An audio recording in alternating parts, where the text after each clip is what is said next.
Hello, everyone. It is July 25th, a little bit after 3 o'clock, and this is a Regional Housing and Growth Issues Partnership meeting. We have a speaker today who is going to do a presentation for us. We don't know whether we've got that speaker connected with us yet, so I'm going to rearrange the agenda real quickly and do a few announcements, and then as soon as he gets in, I will break and introduce him.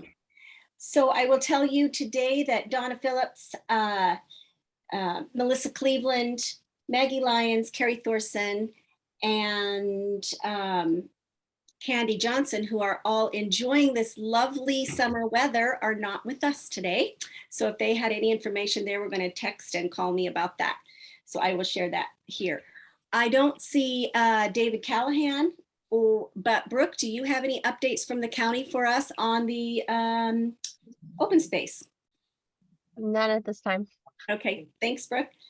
I didn't see Jeff Voller pop in, but as far as an update, I have a feeling the only update he would be pushing forward is vote yes, August 30th. So I will say that for Jeff, and then I'll look for an update from schools and what they're doing as we get into our next work group meeting.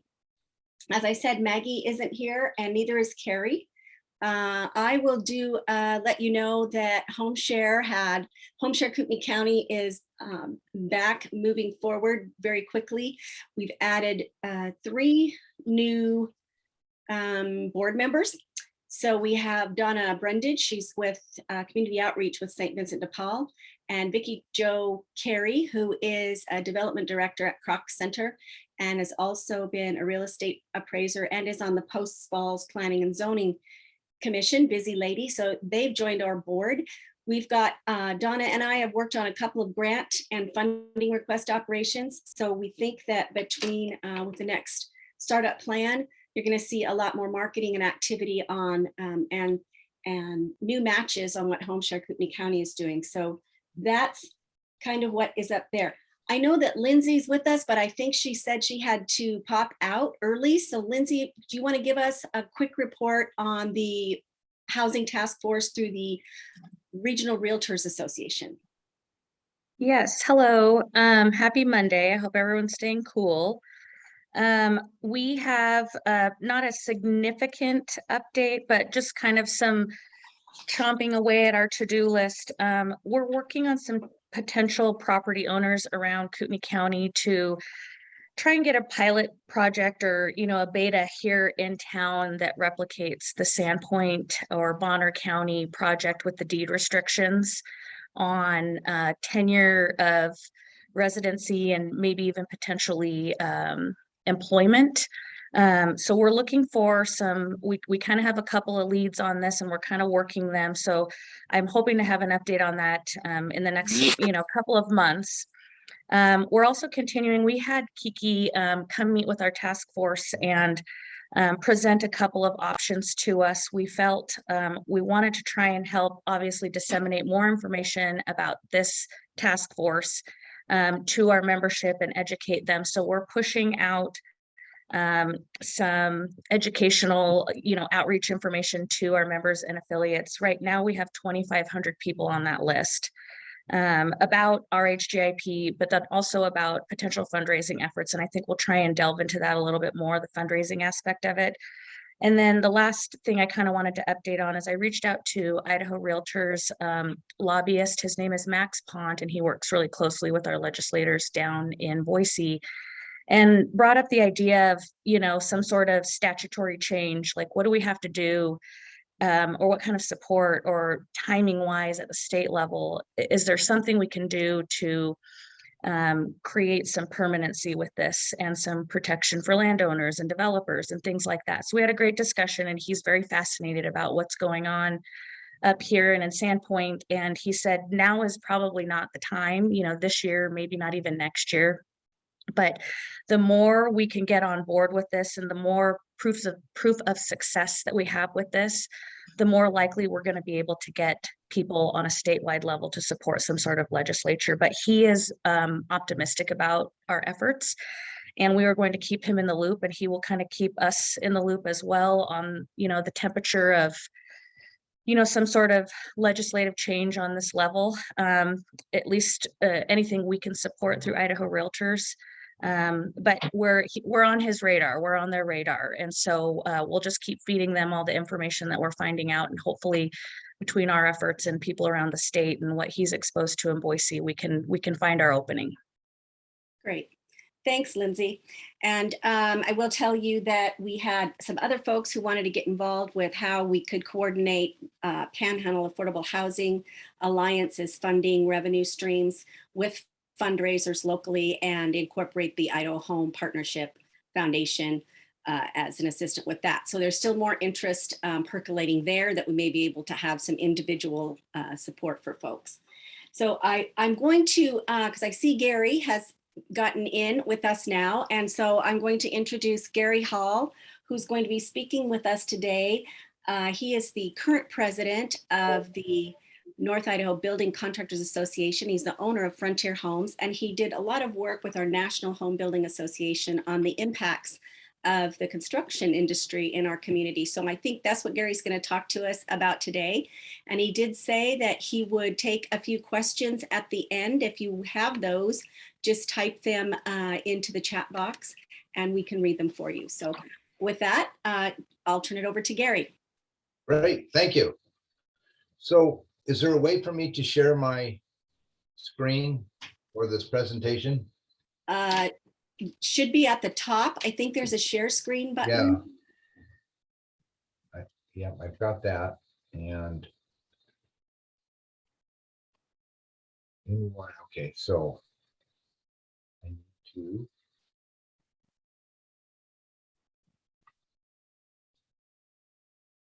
I'm trying to get this shared here.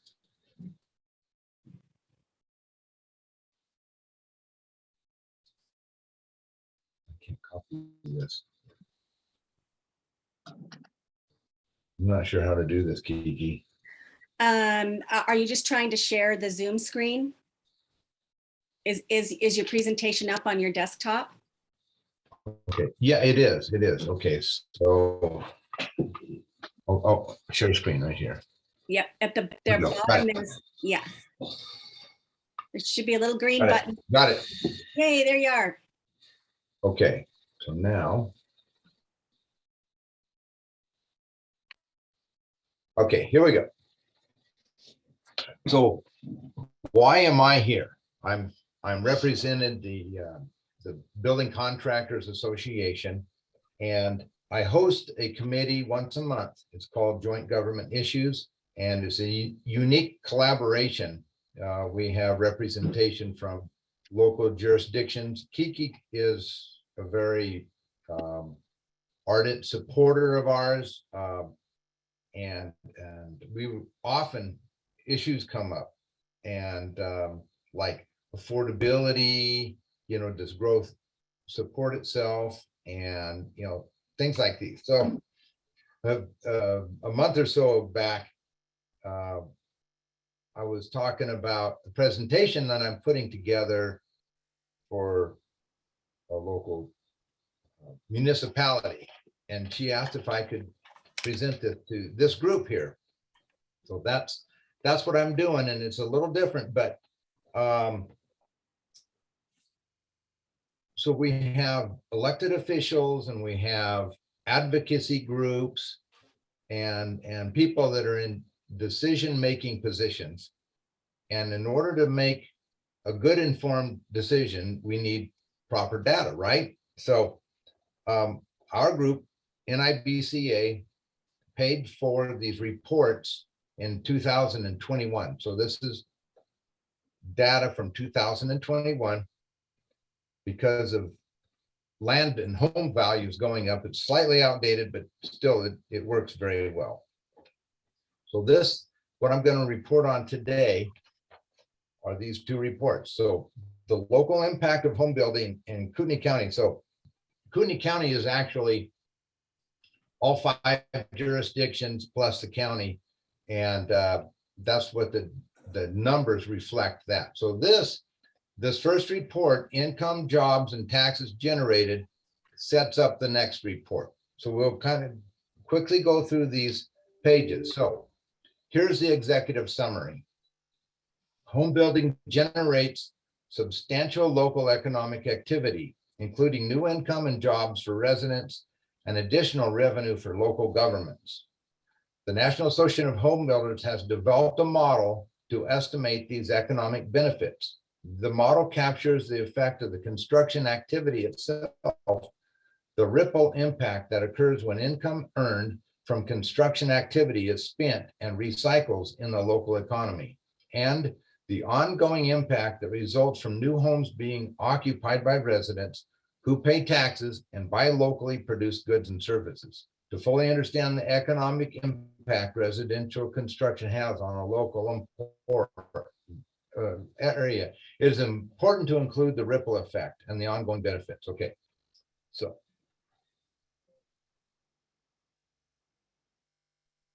wherever the terms or local or correlating are used, they refer to the entire metro area, that is all of Kootenai County.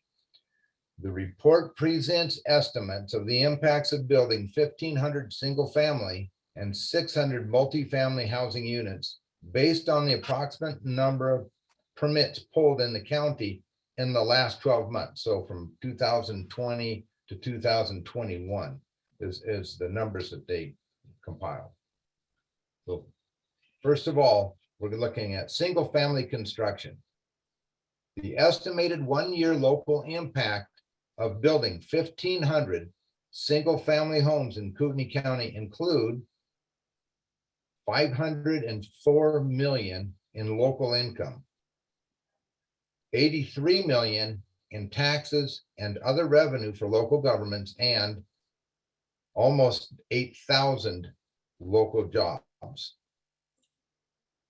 Now, the second bullet point here, the additional annual recurring impacts of building 1,500 single family and 600 just six. Okay.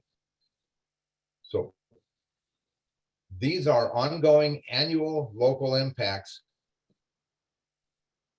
every year from one single year building 1,500 homes. So we've got 60 million in local income, 16 million in taxes and other revenue for local governments, and 1,100 jobs. So that's year over year. So this is, at that time, the average home in Kootenai County was 421,000. We know it's a little over 500 now. So these numbers still work fine. They'll be a little higher now than they were then, but. And then when you look at multifamily, 600 multifamily units produced 132 million in local income, 21.8 million in taxes and other revenue, 2,000 local jobs, and then the recurring annual impacts are 28.7 million in local income, 7.6 million in taxes and other revenue, and 532 local jobs. So these are broken down into 16 different tables. Okay, this summary here is the same numbers we saw broken down. In local income, you got $504 million. Local business owners' income represents $153 million. This is one year impact. Local wages and salaries is 351 million. Local taxes, 82 million. Local jobs supported, 7,900. And when you look down at the bottom, phase 3, the ongoing annual effect that occurs when new homes are occupied. Local income is 60 million. Local business owners' income, 14,300,000. Local wages, 45 million. Local taxes, 16 million. And 1,100 jobs supported every year from that 1 years of building 1,500 single family homes. So there's 16 different industries that they have divided these numbers into: construction, manufacturing, transportation, communications. You can see the local income line, your local business. So the numbers we just saw before, this is how it breaks down into 16 different industries. And at the bottom, you've got taxes. So you got business property taxes. So that's the revenue coming in to the different governments. And total taxes per unit per year, excuse me. Now let's go to the next page. This is phase 2, induced effect of spending income. You've got local income at 160 million. Taxes at 5 million down at the bottom of the page here. Total general revenue at $34 million.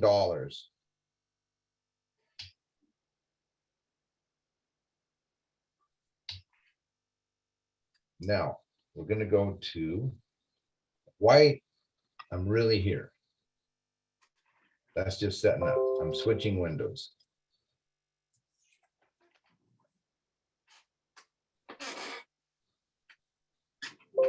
Okay.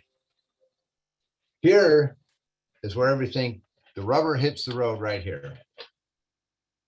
So one of the big issues that we deal with, not me so much, but people that are elected officials mostly, does growth support itself? So there's a lot of decisions being made right now, and there's a lot of feedback about growth not supporting itself. So if growth doesn't support itself, then we need to bring on impact fees to bring more revenue to pay for fire and police and schools and these things, right? So these things are happening. They're coming into effect now. So the information I'm going to show you here, I'm sure is going to be somewhat confrontational, but it is data that comes from our own county. So it's hard to argue, but necessarily, I'm sure it's going to happen.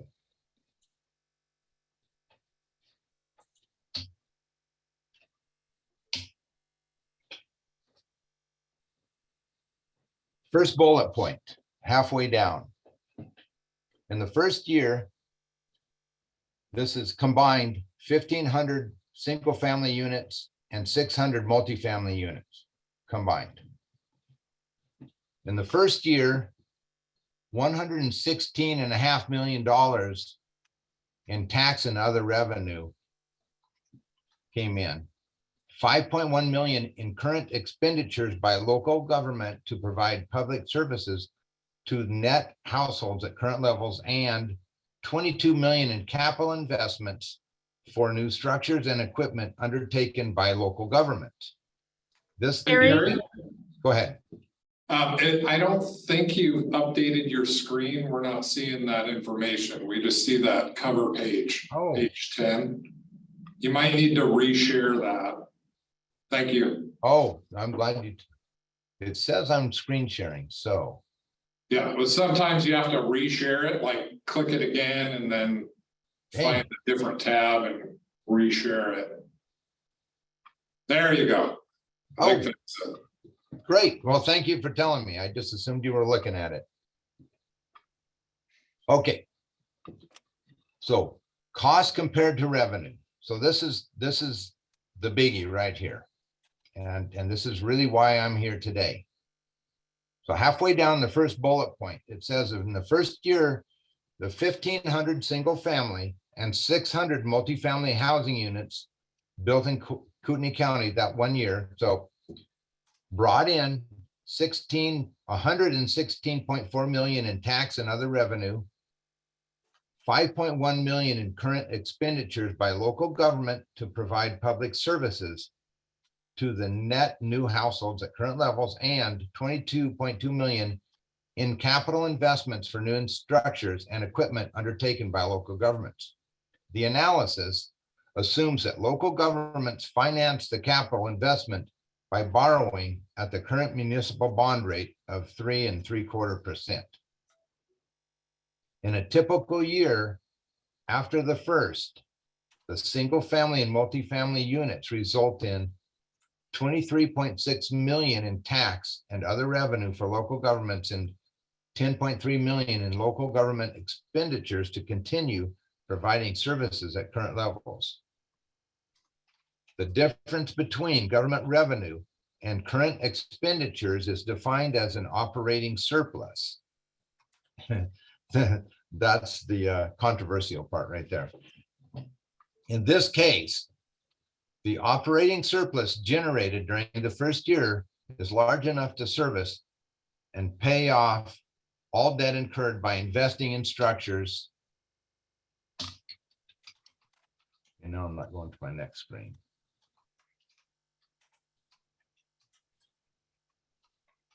Equipment at the start of the first year by the end of the first year.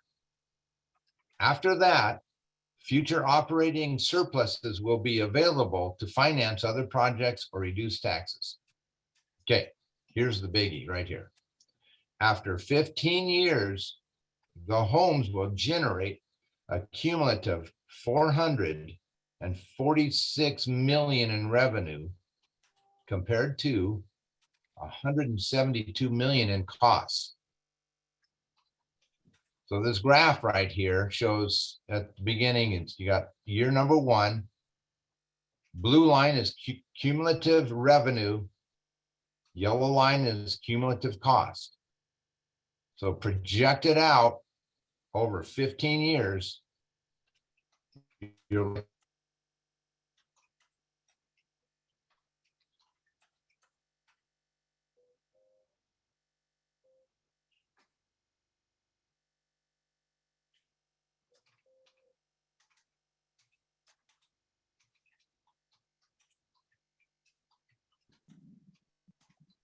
Hey, Gary, can you hear me?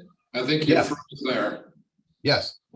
I think you froze there for about 15 seconds. Oh, no. So you were just describing the difference between cumulative and revenue and cumulative cost when you cut out. Huh. Okay. So thank you, Sean. So the blue line shows the revenue coming in over a 15-year period. The yellow line is the cost.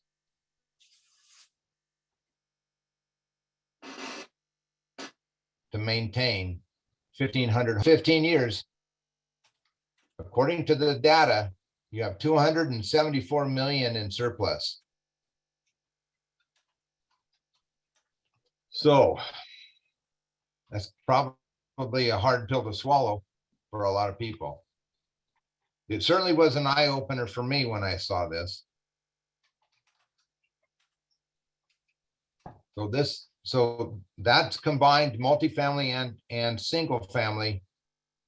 When we go down through these slides, they break it down, single family construction set aside, and then multifamily set aside. And these graphs show those individually. But this graph shows combined, which I think is all we need to see. Now, here's the expenses per housing unit. So when you look at the expenses per housing unit, you'll see education, police, fire, streets, highways, water, sewerage. But then you get down to health services, and the numbers really jump. It's the only one very significant. So what it's showing here is for a single family, your annual expenses per housing units, $5,342, and for multifamily is $3,758. Now this table shows us local government capital per housing unit.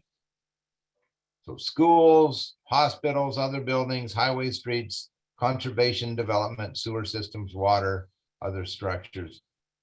So this total per housing unit is 11,875 per single family and 7,364 per multi-family unit.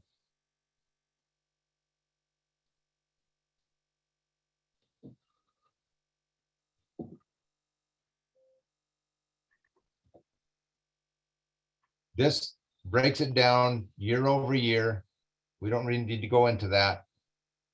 And just to show you the calculations that were used to produce these numbers is certainly something that if you really wanted to, you could look at this. I got it. The graph was what I used. So using that data, it shows that there is a substantial surplus for growth. So does that answer the question of does growth support itself? Well, it looks to me like it does. So I know the reason why you're all came together is because housing is so unaffordable. And that's a whole nother webinar all on itself. We all know it is. And we know impact fees are coming. The only problem with impact fees is they're going to make houses less affordable. So with the data that we just went through, now, people can make the decision on how much do we need to, increase our impact fees by. And that is not something I can comment on. We know we're coming. NIBCA is not against impact fees. We hope people look at this data and make sure that impact fees are reasonable. And with that, does anybody have any questions or comments?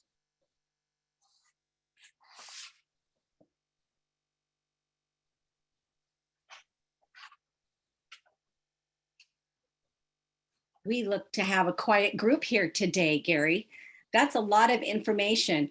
Just so that folks know, is this, Ed, did you have a question? Yeah, kind of. Okay. Okay. Yeah, and we met a couple weeks ago now, Gary, Yeah, and I yes. really appreciated that opportunity to talk with everybody. And I think it was you who gave me those two reports, and I've kind of gone over them. Good. And I tried to do that calculus in the last thing, but whatever. Yeah. But the thing of it is where I guess I'm struggling, and I'm no math genius type of thing, but we've been having this significant growth now for a couple of years, really. And all of the surpluses that are indicated, where do I find it in the city budgets or in the city coffers? If it's bringing in all of this revenue and the like, I don't see it, or maybe I'm just not looking in the right place. Well, I don't know where you would find it. We paid to have those reports put together. They got the data from Kootenai County,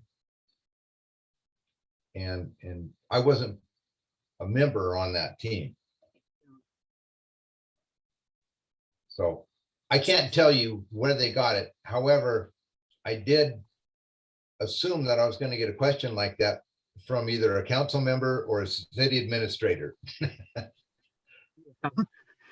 And again, I'd love to see it. I mean, if the numbers indicate that with all of that revenue that is produced by all of this, that it would, be filling the coffers of the cities and counties, and we wouldn't be really worried about raising taxes and running levies and things like that to be, dealing with it. And so that's really the main question I was having after I read the reports and you gave it to me is, I hope it's true and accurate. And where do we find it, to apply it? So there was a lot, these reports are a lot longer than anything I went through. I just shared a few slides on these. And I think it did go into where they got that information. a little bit in these reports. Yep, that's what I was gonna say is, Ed, if you already have this report, but we can, we can, if this copy of this report is available in a PDF, we'd be happy to link it and all the sources to the website. If Gary, you can get a copy of that to me or to Taryn directly, either one.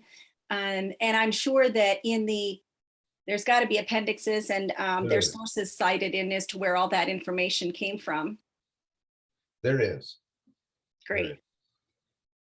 So we do have a question that came in the Q&A from Scott Krajak. Says, has this report been shared with Kootenai County commissioners and local city councils and planning commissions? Well, it has been shared with David Callahan. And I don't know who he's passed it on to, but thanks, Scott, for the question. We're going to make sure everybody sees this. I think just to add on to that, there is a discussion of having this data be kind of filtered out a little bit better and be part of a joint workshop coming up through the Housing and Growth Issues Partnership, so that we can distill a little bit of this into something that's a little more locally appropriate and understandable. So Palatable. that's been well, I don't know about palatable, but I think that we can make it make sure that those folks all do see this and have seen it. So that's a good question, Scott, and that's one of the goals. A lot of numbers. It is a lot. Did anyone else have a question for Gary on this report? And Gary, if it is possible, we'd sure be happy to link that to the website so people can get to it whenever they'd like to. I will. I shortened the reports down for this presentation. But Great.